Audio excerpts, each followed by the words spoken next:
right, excellent afternoon, viewers. Welcome to your show, Your Real Talk, Our Real Talk. It is your show coming live from the studios of Silverbird Television, and I remain Kike Matondao.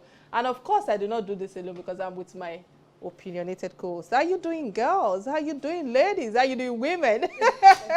It's another exciting day to be on Real Talk with Kike, and of course we're going to be having intelligent discussions this afternoon, so it will do you very well to sit very comfortably and enjoy the show with us. We're spending our lunchtime with you.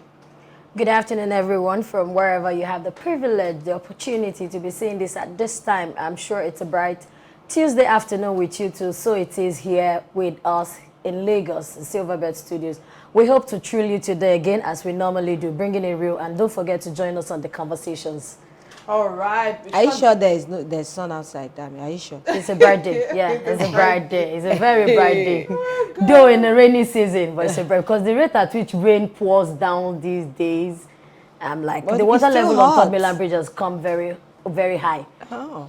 Of course. All right, shortly before we go into the full business of the day, I would like to use this medium, this opportunity to pay tribute to the late South Sultan. Personally, I've met him in 2 occasions, and I must say that he was a wonderful soul. It's so painful to use the word words, you know, and seeing tributes pour out to shows how genuine and how authentic he was, and how he was able to add value to our society. His life is even beyond the songs, you know. It shows that we would miss him, his history, and he was someone that I can say that he was intentional about living towards being kind to people, and that is one good legacy I think that we all must be conscious of. Try to put a smile on people's face. You know, quite a number of people will say that, oh, he was a kind person, he was this, but genuinely 99% of people, if you go and check deep, that he was actually really a good person. I know Lolo had 1 or 2 things to say about it before we go. You know, South Sultan, it hit me so hard. I'm still reeling from the shock of everything that has happened.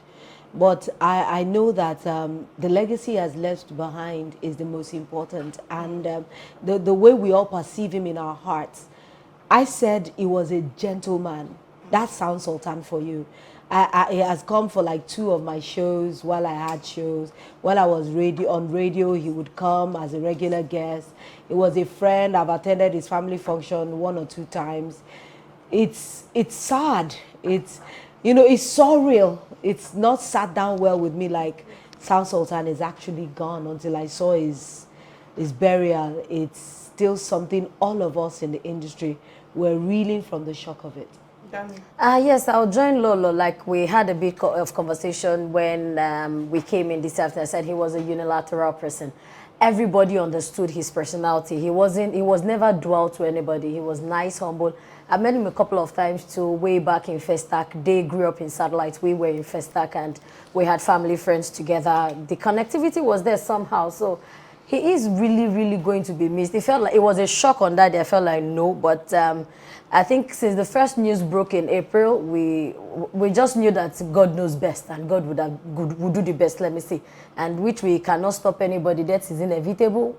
Everybody seated here one way or the other will travel sometime in our lives, but then let us enable or ensure that we leave a good legacy. If 99.9% of accolades that went to South Sultan described his kind of person, what legacies are we leaving for? What are we leaving behind? We should ask ourselves. On that note, the drums of history in Nigeria always has something real to tell us about our past. Let's listen to what we have on this day in history. Please stay with us.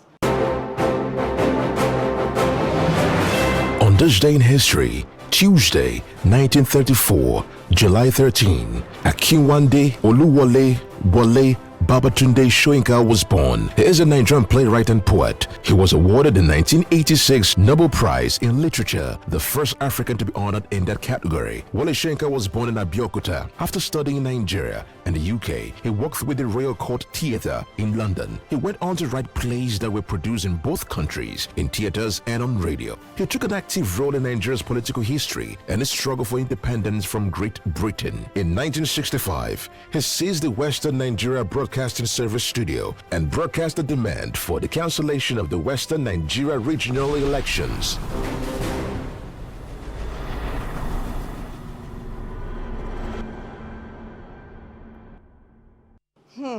Wale Soyinka is 87 today, I believe. Yeah, Yeah. 87. It's growing. Lolo, this is an open platform for you for Wale Soyinka. You know, when it comes to our elder statesmen, I'm always very happy that out of Nigeria, we have seen homegrown talents, people that have been putting us on the map way before music and entertainment started to put us on the map.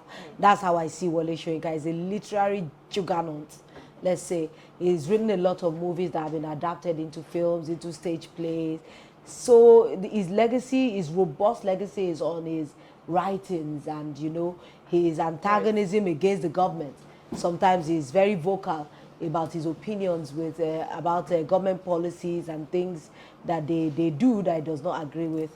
And I salute him because he is an elder statesman, and we respect all that he does. Yeah. Well, I think I don't have anything to say so much other than what Lolo has said. I'm just going to buy on it.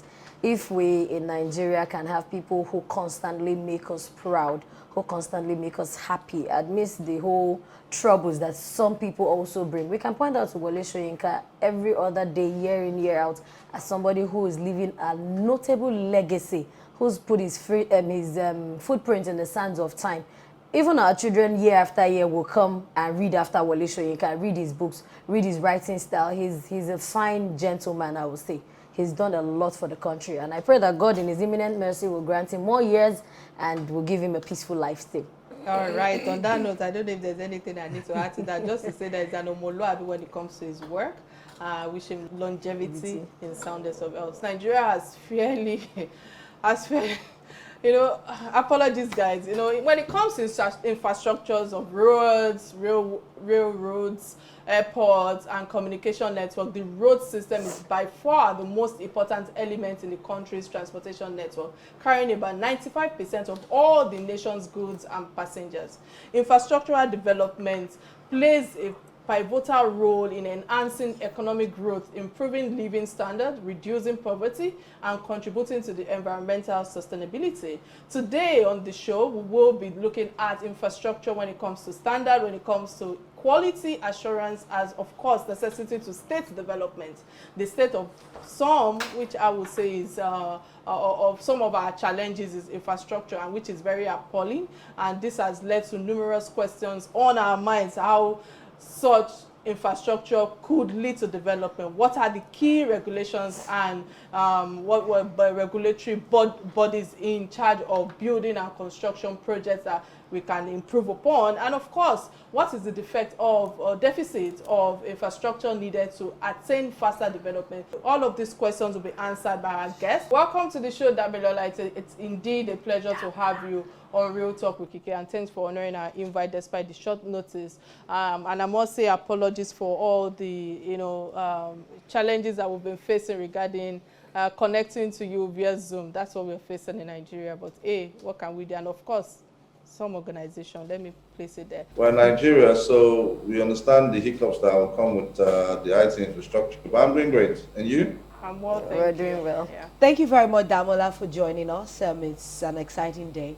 And discussing infrastructure in Nigeria, you would know that it's a big issue when we're talking infrastructure. What would you say is the challenge that we're having in Nigeria? There was a time that we had an agency that was even in charge of maintaining some of our infrastructure. But over the years, we have seen a lot of our infrastructure fall apart. I hardly see any road in Nigeria that you will say, oh, they're constructing, and in a couple of months, you're going to see that road fall apart again. What would you say is our real issue in maintaining the infrastructure that we have in the country? Thanks for having me again. The issue with infrastructure in Nigeria is a multi-dimensional issue because infrastructure can be classified in two ways. You have the economic infrastructure and you also have the social infrastructure. So what has happened over time is that we are using the same infrastructure for a population that was probably 1/3 what we have today to still support a population that has grown 3 times the purpose to which such infrastructure was built in the first place. So it's been a case of minimal investment in the infrastructure space over a very long period of time. So if you have a road that was designed to carry or facilitate mobility for 40 million people or 10 million people, and that road is doing 40 million people, the nature to which the road will degrade will be much faster than what you have, serving 10 million people. And it's not just in Nigeria. I mean, when you look at the general context of what I said earlier on between economic infrastructure and social infrastructure, let me speak about the economic infrastructure, which is what we can relate to what we call hardcore or core infrastructure, which includes the things like roads, the things like transportation, things like general power. That's what we call the economic infrastructure, the ones that help facilitate services that help with economic well-being and also personal well-being as well. So when you look at it from that point of view, there are several criteria that we can use as the basis to decide or understand why this is the case. So when you look at that from that point of view, you look at things like what is the capacity, that's the design to which the infrastructure has been designed with. You look at what is the future plan. Are there future plans for expansion along the infrastructure? You also look at the modernization. Is it something that is using modern equipment, modern technology? Then you also look at even the budgetary allocation, because when you look at the budgetary allocation, it tells you the emphasis or the priority to which government is considering such assets, And then when you take that into consideration, you look at the safety standard of the infrastructure, and then the missing link, which you just asked, which is the operations and maintenance standard of this infrastructure. So when you look at those 7 different criteria, you will find that most of the infrastructure in Nigeria will fall short of this particular standard. Thanks, Damola, for your submission thus far. But I must ask, we know very well that when we build schools, hospitals, these infrastructures help the educational and the health sector in the country. So my question is, can you say that many of these sectors in Nigeria are enjoying good infrastructure in Nigeria presently? Clearly, no. That's what I was trying to explain earlier on. Clearly, no. If you look at the recent engineering report done by the Nigeria Society of Engineers, where they ranked various assets in Nigeria on a scale of 0 to 5, Nigeria ranks at 1.53, which is less than 20% or 25% of the basic standards. So when you take it from that point of view, you understand that the element of investments that have gone into infrastructure over the last 20 or 30 years has not really been commensurate with the population growth that has occurred within the country. We've been growing at an average of 3% year on year. We've also had a very strong urban migration that is currently at double that at about 2.5. So you have 2 issues. You have one, the population growth, and at the same time, you also have the urbanization growth, which is people are not seeing more opportunities in the rural areas, they are seeing more in the city centers. So they are putting pressure on the existing facility. So when you even take it from the healthcare, like you mentioned, we are short of the United Nations standard, which is, I think, 1 to 900. We are far from that point. So clearly, the elements of the social infrastructure, such as hospitals, education, are well short of that standard, and that's why the infrastructure deficit is as wide as you see it. The government can no longer afford the resources it takes to support the growing population. That's where the real problem is. Okay, Damola, I would like to buy from your last statement. The government can no longer afford. Then where does budgetary allocation come in? Because I know that there is a budget for every single thing that is expended in the country. Now that there is no proper infrastructure, or a government looks at his people or his community triple from what they had, and there is no proper plan, does this tell us there's some kind of negligence on the part of the government, thinking that, oh, they will survive, or we'll buy it under the umbrella of corruption? So the question there has 2 answers. The first is, I'll take it from the last comment. When you talk about infrastructure development, it's not something that would occur in 4 years or 8 years. So when you ask is there something called a national infrastructure plan? Out of the 36 states and the FCT, I think maybe only Lagos State and maybe two or three other states have a very well described infrastructure plan where the government of the day, because government it's a transition, it's a transitionary obligation, whereby a new government does not see value in the previous government's investment and they abandon such projects and start new projects with the likely chance that they may not even conclude on it. If you look at the Lagos Ibadan Expressway, we've been on that journey now for almost 25 years, and we're still on that journey. So it's a problem of when one government does not see the obligation to carry on with the infrastructure development plan of the previous government because there is no well documented development plan that speaks to how investment should go into the infrastructure development of the country, even at the state level and also at the national level. Then you spoke about budgetary allocation. The reality is that, like I said, there are two types of infrastructure you would consider. You look at the economic infrastructure and you look at the social infrastructure. What we see today is government is still trying to find ways to augment both of them rather than focus on the one that they have the primary responsibility to handle, which is the social that includes health and education, while they look at the private sector for private public partnerships that can take on the hardcore infrastructure that relates with roads, transportation, power, and ICT and other critical elements that make an economy grow. So government needs to prioritize and decide where it can put its resources for better use and effectiveness. Thanks, Damola.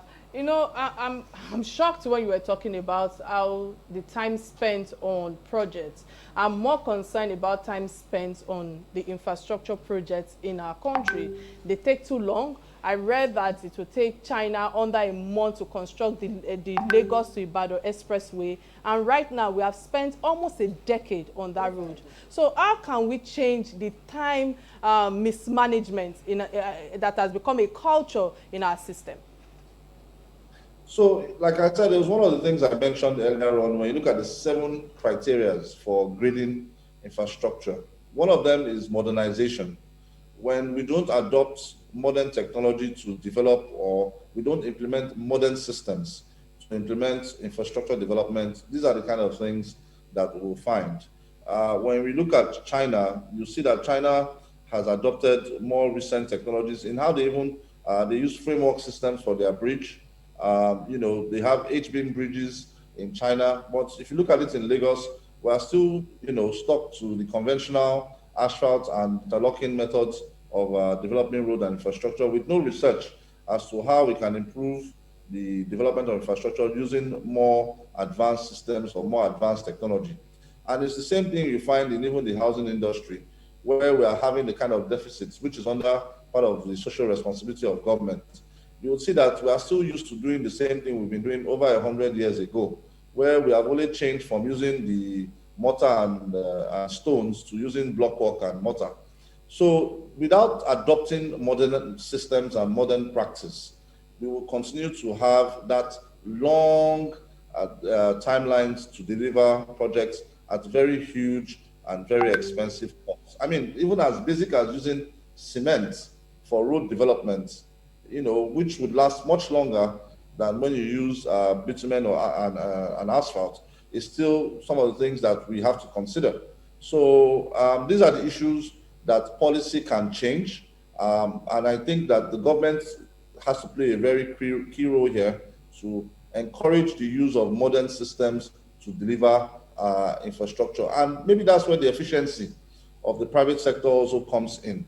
Because when you look at the Order 7 that the president, executed through an executive order, which gives private sector the ability to deploy taxable income to infrastructure development, you will notice that one of the things that Dangote and Co have done is to use cement as the basis for the sub-layers and even the final road surface for road development. That road will likely last much longer than when you have the conventional, bitumen asphalt surfaced road that would, under tropical conditions, would have its challenges, and we would, you begin to see potholes because of the pressure on such infrastructure. So two issues: one, lack of modernization, and then the other issue, like I said, is the infrastructures themselves are catering for a population 3 times what they were designed for. Today's conversation, we are discussing infrastructure necessity as a catalyst for state development. And we have Damola, who have been an expert of over 10 years in the field, who is throwing a lot of light on that. Many thanks, Damola, for staying with us. Again, before I bring you in, I think is important for me to open our phone lines. Please do not forget that you can be part of this conversation by calling our phone lines 080-988-77400. And remember that we're streaming live on both platforms, on Real Talk with Kike and of course on Silverbird TV online. All right, Damola, thank you very much for spending time with us on the show today. I like the fact that you talked about modernization. I'm wondering, in this country, are we deficit of professionals? Because it's a fundamental issue. Because I don't know where we can put it. We see the development that is going on across the world, in China, in Korea, and you're wondering that, is it a problem of the fact that we do not have professionals who can instruct in these new ways? Or is it the government that is not, giving them the opportunity to be able to, give their wisdom to them? Because I'm wondering why we should even be thinking modernization. It's not like it's not Eureka. It's not like something nobody has seen before. A lot of this technology can be replicated anywhere. So what is our own challenge in Nigeria? It's a multidimensional issue. Like, one thing I'm sure of is that Nigerians are one of the best qualified, and they're one of the best. They have one of the best brains in the world. I mean, if you look at any statistics from the US to any other country in the world, you find that Nigerian immigrants do very well once they are given the right environment and the right tools to carry out their task.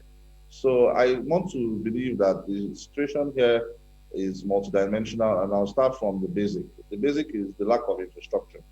When you look at a typical hospital, for example, there are many components that make up an hospital. There's the environment, that's the physical asset itself.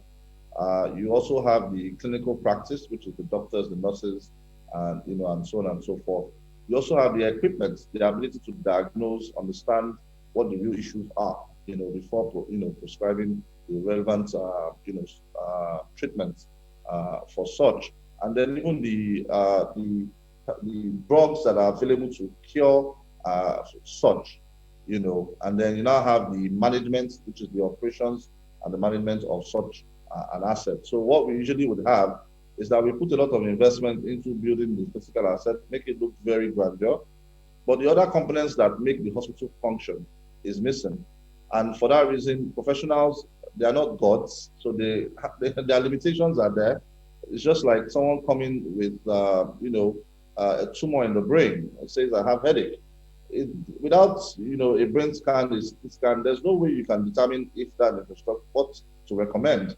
So the lack of infrastructure, lack of equipment in these places have made them look, incompetent, and that's not the case. They have the capacity, they perform this all over the world, and it's just, unique to Nigeria that the infrastructure is not there to support their knowledge. The second is also policy issues. I speak from the industry where we are, which is the real estate development industry, where we decided to adopt technologies that would help us deliver houses within 10 to 12 days. It took us some time to convince the authorities that that practice is acceptable. As a matter of fact, we know the amount of investment and time that it took us to say these structures are much more durable than even the conventional brick and mortar that you have. But the question that was on their mind is, why should you deliver a house in 12 days? Normally, it should take 6 months. We should allow the slab cure. We should allow this, and that. So those some of them are also capacity issues that we need to build into the public sector, and then enact policies that would encourage innovation and encourage delivery of modern assets using modern technology. So I think from those two areas, I can summarize 80% of the problem. But I know that, and look at the allocation to local contractors. How many local contractors are given the opportunities to execute projects in Nigeria.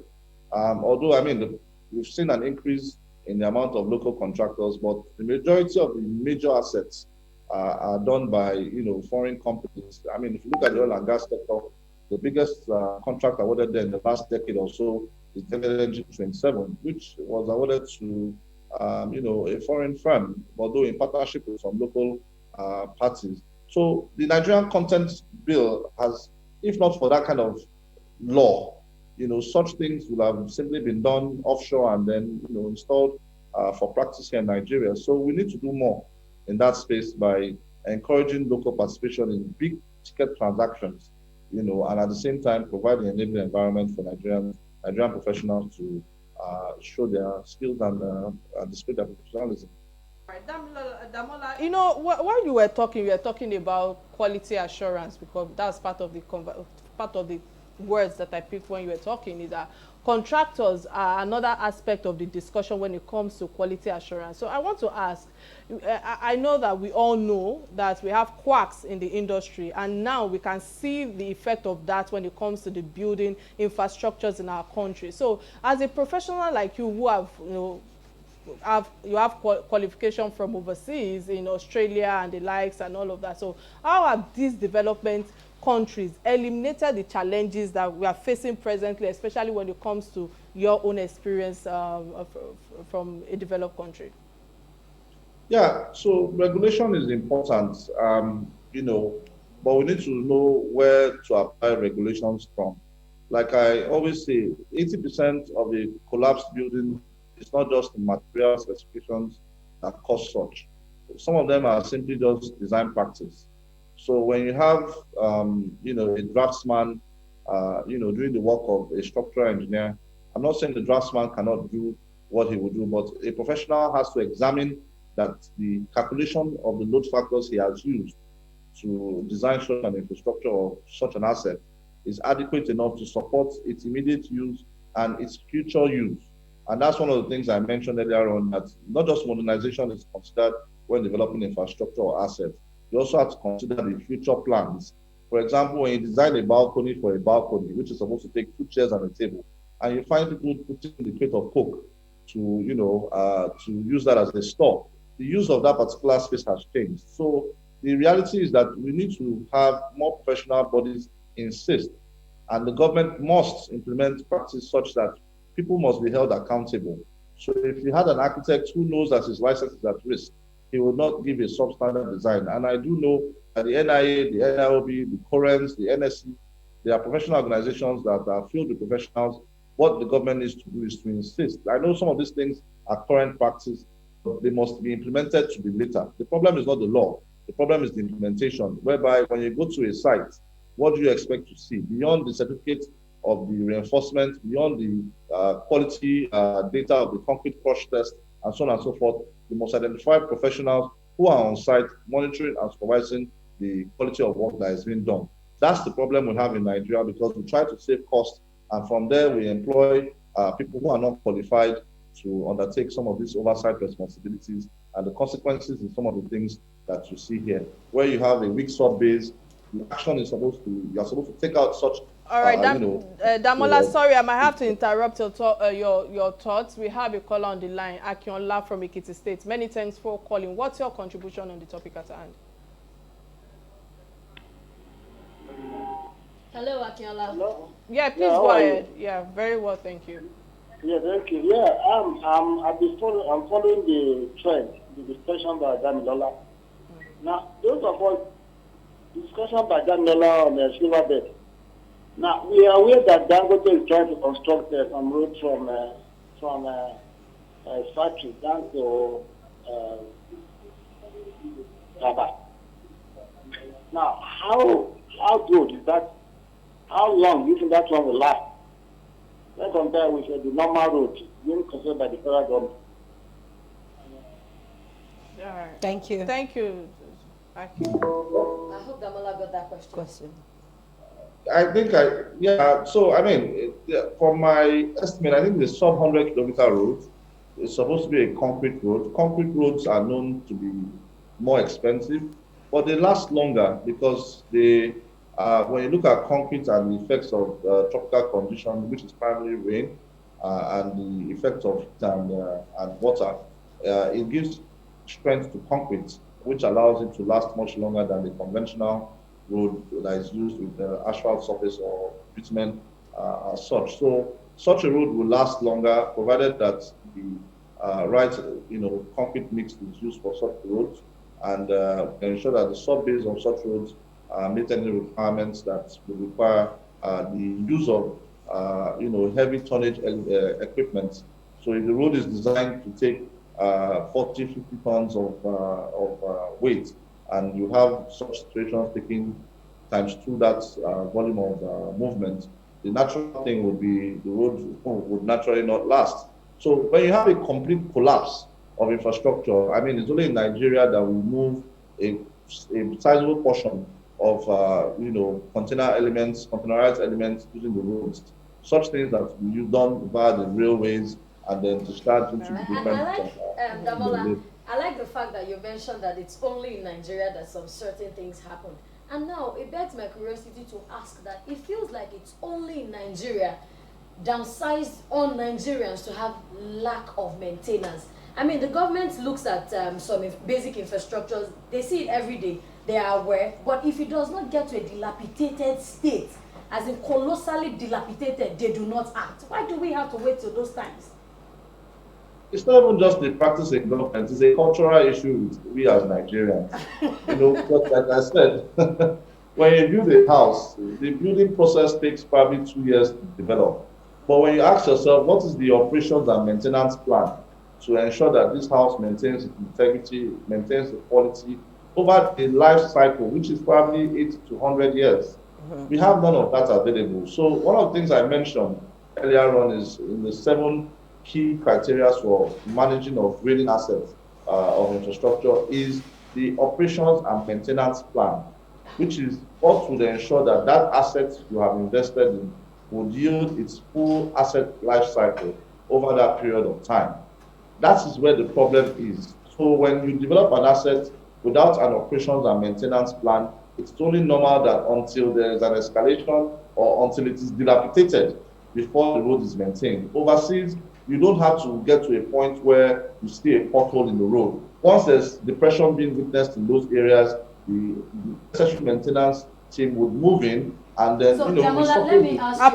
Apologies, Dami. We have to go now. Thank you so much, Damola, for creating time to be on the lunch show today. I understand that you have another meeting at 3. Again, we're so grateful for you spending part of your time with us today. We have to let you go. Many thanks again. On this note, I think we have to quickly go into our trending stories, another segment. And the first trending story that caught our attention is that of the Nigerian Union of Journalists, that's the NUJ, Nigerian Guides of Editors, NGE, and the Newspaper Proprietors Association of Nigeria, NPAN, have started a campaign tagged Information Blackout to protest against the anti-media bills before the National Assembly. The 2 bills at the Nigerian Press Council and MPC, and the act is about the amendments bill and the National Broadcasting Commission, NBC, when it comes to the act amendments bill in Nigeria. Lolo, I must ask you, for someone who have been in the industry, a veteran in the media industry, what's your take on this? I don't know if you flip through all the front pages of newspaper yesterday, all the front pages of Nigerian newspaper yesterday was just black editorial.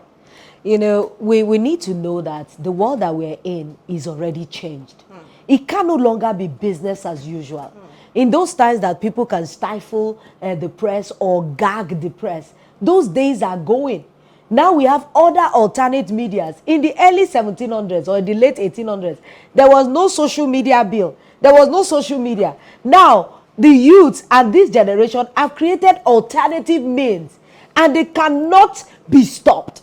If you say stop, block this portal, they're going to open another portal and they're going to get their information across.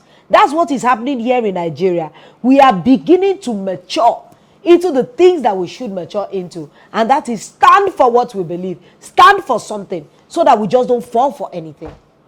Dami, what's your take on this? I think I'm just going to be on Lolo's route right now. If this bill the anti-media bill, like it is called, it says that they're taking our rights. It says that they're taking everything that belongs to us. We don't even have it. They don't want to give us a voice anymore. They want to take us off the road. They want to take us off the means that we should communicate and know what exactly is happening in the country. If you take this away, then how do we even know and have access to correct information?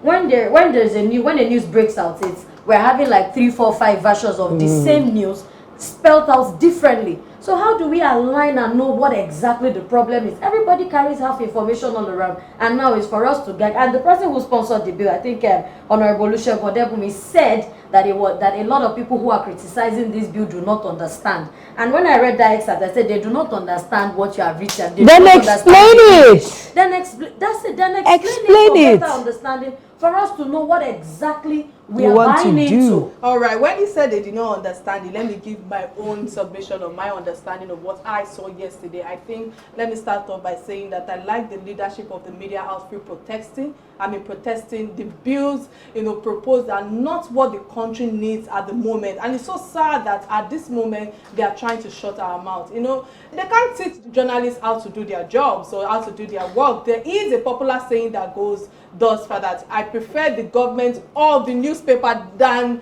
the government of the day, and this is because of the newspaper that will tell us the truth and put it in black and white how it is. And it's sad that this government is already becoming a dictatorship administration, so to speak. No existence of the fundamental human rights, especially when it comes to expression and freedom to access of information. And I want to say that they are shutting us up via social media. Now they are shutting us up as a journalist for us not to even have an opinion and also put the truth out there. The government should be ashamed of themselves. It is pretty pathetic that we don't have what it is for us to even guide the next generation on how to be truthful. And this is how it starts. It's appalling when we have a government that we all prayed for to get into power, and the same government today, you're asking yourself, how did I actually vote for these people in? It's a sad situation.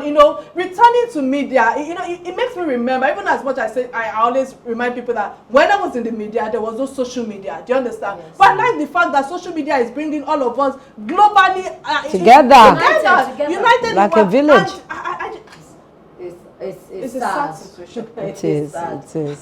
We should not be here. All right. On that note, I think that let's quickly take the second trending story, which is the 6 killed as in South Africa, the riot that took place in South Africa. I know that this is appalling, especially when it comes to the president of the former president of South Africa that was in prison. Lolo, let me allow you to take I saw a lot of videos of people looting. And I'm wondering that is this animal kingdom? What are we fighting against? Exactly. And South Africa seems to be a country that has not learned from history. This is the same country that was freed from apartheid. Now they have turned against their own selves. So who are they hurting? If all the companies that come into their country to make business and they loot their companies, they destroy their assets, what do they think that is going to happen to them as a people? Is it the government they are hurting by breaking shops, hurting people, letting people die in carnage? Is that how to protest? I think all these things have become misplaced priorities. All right. So for me, let me quickly take this. South Africa is making a statement to the rest of African countries, and that is very salient as far as I'm concerned when it comes to the distraction of the protest and looting, so to speak, because number one, they have been able to establish the power of the rule of law and to show that there's nobody that is above the law. For an ex-president to be jailed after being convicted of corruption, it changes the narrative and the equality, and when it comes to justice in our country, I sometimes doubt if this can happen in our dear country, Nigeria, because we give immunity to thieves and rogues in powers, and we continue to hail the wrong set of people for their corruption. And I think secondly also is the fact that they have been able to, set up a standard and a system of accountability to the people. And I think that this is the resources that we need as leaders, that we need to ask our leaders and ask them, put them in terms of, question them in terms of human accountability. And you see, it's sad. This is a good statement when we have to say to ourselves that enough is enough. This has to stop, and hope that our future and the progress of our children at least can understand what they are coming into. However, I also feel sorry for all those Nigerians who their businesses and their properties were looted and destroyed. South Africans continually or continuously have shown that they are not organized. They are very how will I put it? They are, it's not just about Nigeria. I understand what Kike is saying they're fighting for. But we must not distract from what is important. Yes, speak against what you think. Rejoice that the fact that, they are able to get conviction for an ex-president.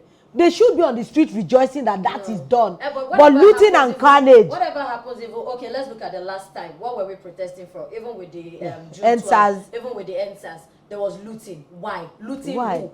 Looting the people. Looting yourself. All right. On that note, we've come to the end of another edition of Real Talk with Kike. It was indeed an awesome time. All right, Dami. Thank you. Many thanks, Lolo. Thank you. Thank you very much. Bye now. Again. Bye-bye. See you on Wednesday on radio. Bye now.